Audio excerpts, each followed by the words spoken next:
objetivos económicos para el año entrante llegaron y el presidente esta mañana señaló que se quedaron cortos. ¿Hay modo de subir estas expectativas cuando pues las cifras no están dando? Mira, yo lo que veo es que este gobierno está tomando medidas muy diferentes a las que se tomaron en el pasado y es difícil todavía medir el impacto que va a tener.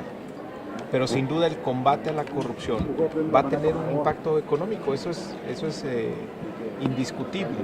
¿De cuánto va a ser el impacto? Bueno, no sabemos, ahí es donde entramos en el terreno de la especulación. Yo comparto con el presidente una visión más optimista, que estas acciones que está haciendo el gobierno van a tener un impacto en la competitividad, va a convertir a nuestro país en un lugar más atractivo para la inversión y esto finalmente va a traer mayor crecimiento económico. Es una mala señal que las expectativas de crecimiento estén a la baja cuando pues se habían perfilado una mejor situación al inicio de la administración. No, el mercado siempre es muy conservador, también no estamos solos, estamos en un contexto internacional donde no hay mucho optimismo sobre el crecimiento económico, dependemos mucho también de las proyecciones en Estados Unidos, pero el gobierno está haciendo su trabajo al interior de nuestra economía, el combate a la corrupción, los nuevos programas sociales, el arranque también que habrá de los proyectos de inversión. Acuérdense que en el presupuesto de este año aumenta de manera importante el gasto en inversión pública y se reduce el gasto el gasto no productivo, el gasto que formaba parte de excesos y privilegios, es decir, hay una austeridad muy clara. Entonces, este cambio de modelo tiene que empezar a reflejarse en la economía. Son parámetros que no ha visto el mercado durante muchos tiempos, estaban acostumbrados a otro tipo de medidas, pero tarde o temprano tendrá que reflejarse. Pero entonces es una apuesta, es al azar, porque dice que es totalmente incierto el resultado yo creo que hay que esperar el impacto económico que va a generar el combate a la corrupción y otras medidas que está tomando este gobierno en la economía. No hay precedente, por lo tanto no podemos compararlo con el pasado, no tenemos experiencias previas. Son medidas nuevas, innovadoras, que nunca se habían tomado en nuestro país y que van a tener un impacto en la competitividad, en la inversión y en el crecimiento económico. ¿Refleja debilidad estas estimaciones a la baja? No, yo creo que no. Tiene poco más de 100 días este gobierno. Insisto, no estamos aislados, hay un contexto también internacional.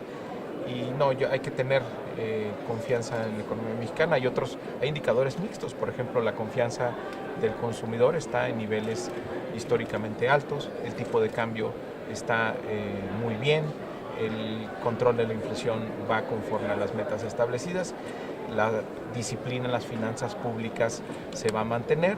Todos estos son elementos que sin duda van a generar un impacto positivo en nuestra economía. Diputado, pero hay quienes señalan que con esta corrección se atiende a los mercados que pedían ser más realistas y menos optimistas. No, normalmente la autoridad hacendaria toma el consenso del mercado. Todos los distintos agentes, los distintos analistas van haciendo sus proyecciones siempre conservadoras y normalmente la autoridad está en línea con esas proyecciones.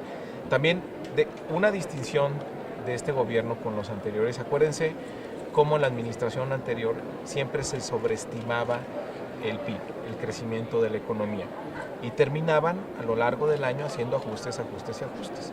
Pero esto no era un exceso de optimismo, era un mecanismo para proponerle a la Cámara de Diputados un crecimiento mayor, simulado, y con ello tener un endeudamiento muy alto. ¿Cuál es el resultado final? Que nos endeudábamos como si en realidad creciéramos al 3% y crecíamos menos de 2%.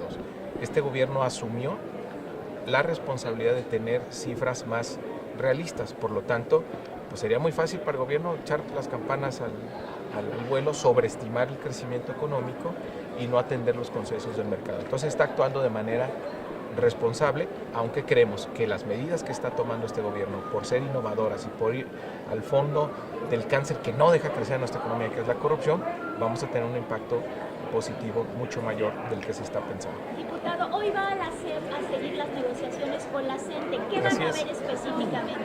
Hoy a las 6 de la tarde se reunió el diálogo con la sección 22. Ellos se llevaron algunas propuestas el fin de semana, consultarlo con sus bases. Nosotros ayer tuvimos una reunión con los coordinadores parlamentarios y vamos a tratar de acercar las posiciones. Creo que ya se está construyendo esta confianza que tanta falta nos hacía, que es que no vamos a...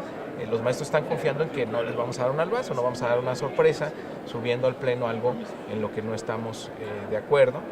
Y por otra parte, pues nosotros también confiamos en que ellos están haciendo el trabajo de analizar muy fríamente esta reforma, de dimensionar cuáles son los alcances de la reforma constitucional, qué es lo que tendría que resolverse en leyes secundarias y sobre todo que estamos en un gobierno diferente, donde el presidente de la República es el principal impulsor para terminar con el capítulo de la mal llamada reforma educativa y abrir una perspectiva completamente diferente para el Magisterio Nacional y para el futuro de la educación en nuestro país. La siguiente semana ya habría... la contrapropuesta que les entregaron, diputado.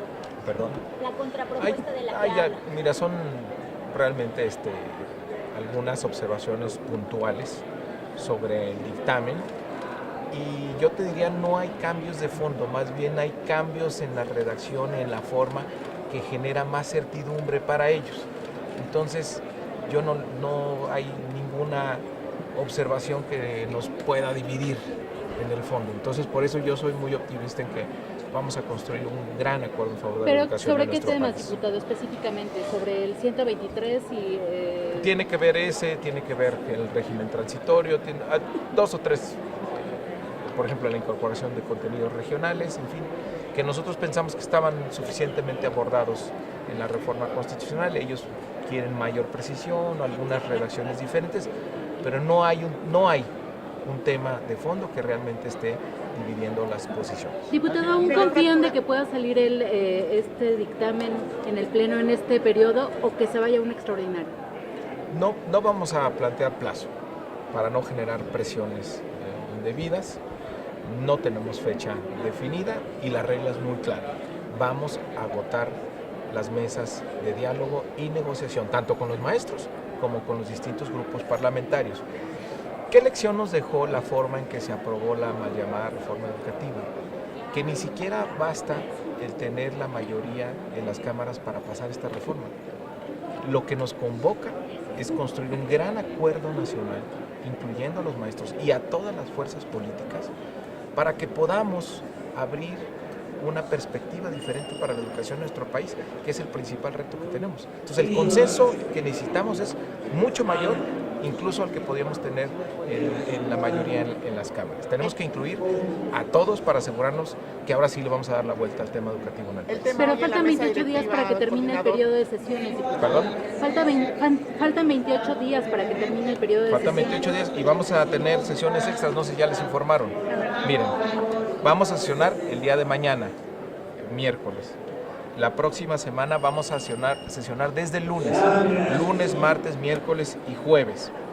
Y vamos a sesionar también el viernes 26 y el lunes 29. Con esto vamos a recuperar todas las sesiones que hemos perdido en las pasadas 2 semanas. Semana Santa si la mantienen. Semana Santa si no sesionamos. Gracias, diputado. Gracias a ustedes. Gracias.